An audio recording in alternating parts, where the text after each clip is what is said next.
Speeds of two identical cars are u and 4u at a specific instant.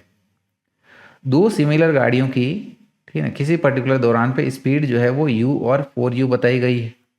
The ratio of the respective distances at which the two cars are stopped from that instant is.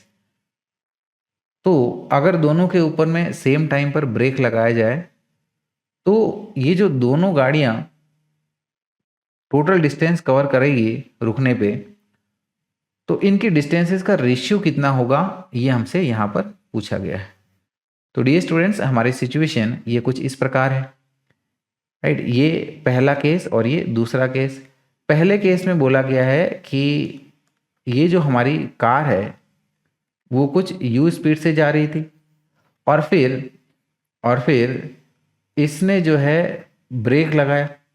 ये इस तरीके से opposite direction में डीएसेलरेट होना शुरू करी। और same इसी तरह से दूसरी वाली जो कार है, ठीक है ना, इसकी इनिशियल स्पीड हमारी 4u थी और इसने भी ये ब्रेक लगाया यानी कि डीएसेलरेट होना शुरू किया सेम यही एक्सेलरेशन से, ताकि दोनों की स्पीड, फाइनल स्पीड ये हमारी ज़ीरो हो। तो इस प्रोसेस में मान लीजिएगा कि हमारी जो पहली वाली कार है इसने कुछ s1 डिस्टेंस ट्रेवल किया और दूसरी वाली कार जो है इसने ये कुछ s2 डिस्टेंस ट्रेवल किया, ठीक है। तो यहाँ पर अगर हम लोग थर्ड इक्वेशन ऑफ मोशन लगाएं in general,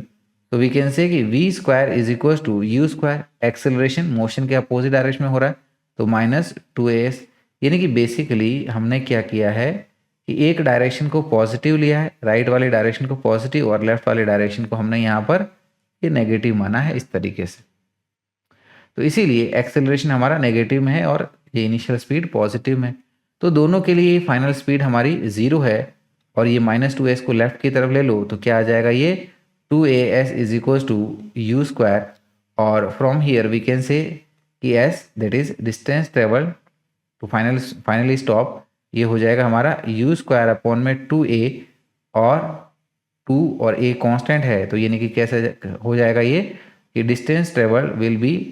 directly proportional to the square of initial speed. तो इसीलिए अगर हम लोग दोनों के लिए, ठीक है ना, ये डिस्टेंसेस का रेशियो लें तो ये हो जाएगा s1 अपॉन में s2 इज इक्वल टू